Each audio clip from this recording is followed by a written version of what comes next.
Hey, sixth graders, let's talk about putting some letters in our math. I know you thought math was just for numbers, but we're going to add a little bit of the alphabet in to spice things up.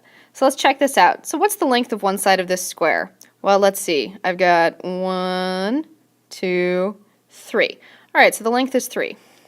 So the formula for the area of a square, just to remind you guys, is length times width. L times W, length times width, equals area. So my length is 3, my width is 3. So what's the square's area as a multiplication expression? 3 times 3. So what is the square's area? 9 squared. So remember, we're talking about square inches. So, well, we don't know if we're talking about inches, but in here we're talking about square units, because this is 1, just here, the length, but a square means it's 1 on all 4 sides. And that's how we measure area, are in square units. Let's keep checking it out. So we can count the units on that square, which makes it nice and easy. But look at this other square. So we know that the side length is 23 centimeters. We know because, hey, look, it tells us right here. And that's just too many tiny units to draw in here because it would be really hard to draw 23 lines. So we're going to use that same expression to find the square's area.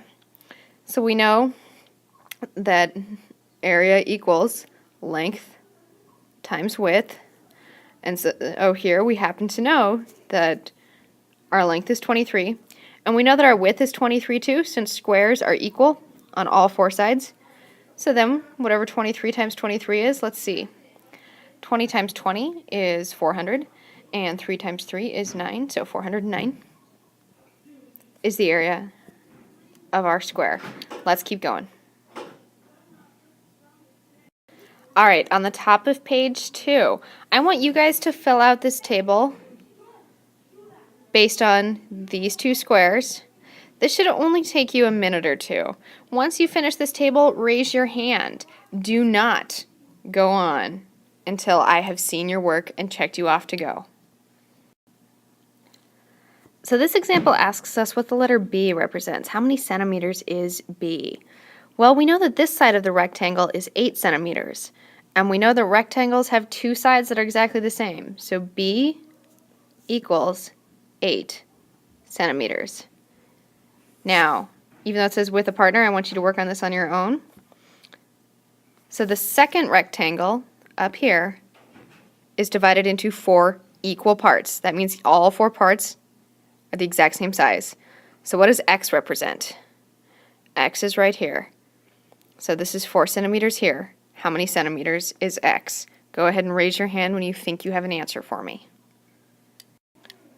For these questions here, I don't need you to write the answers down, but you do need to raise your hand and explain them out loud to me.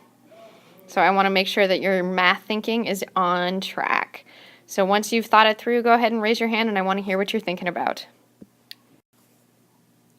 Go ahead and solve this on your own, and of course, raise your hand once you're done so I can check and make sure you're on the right track. Remember, this should look a lot like the table you filled out on the last page. So here it asks us, what does L represent in the first diagram? Well, you know that L equals length. So in this case, L equals 6 centimeters. I'd like you to go figure out the other 2, W and H. Once you've got those written down, you can go ahead and move on.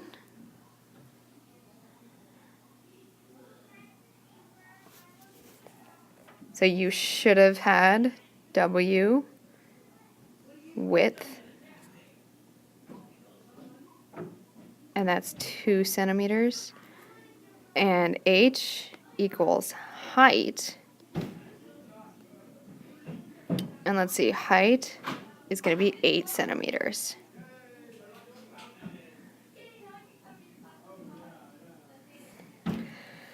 So, you know the formula for volume. Volume equals length times width times height. What number can we substitute for L in the formula? Well, that number is going to be 6 because X equals L.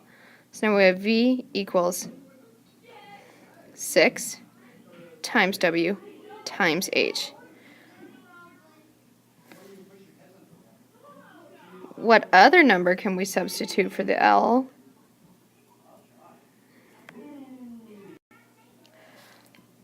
I don't want you guys to worry about that because I want us to focus on our basic volume formula. So what number can we substitute for the W in the formula? If you said 2, you are correct. And then for the H, we're going to have 8. So the volume is going to be, we know volume now equals 6 times 2 times 8. So we'll do 6 times 2, 12 times 8. So volume equals 96, and this is going to be cubed, because volume we're talking about cubed units. For these problems here, I want to set you up just a little bit. So this is going to be L, this is W, and this is H.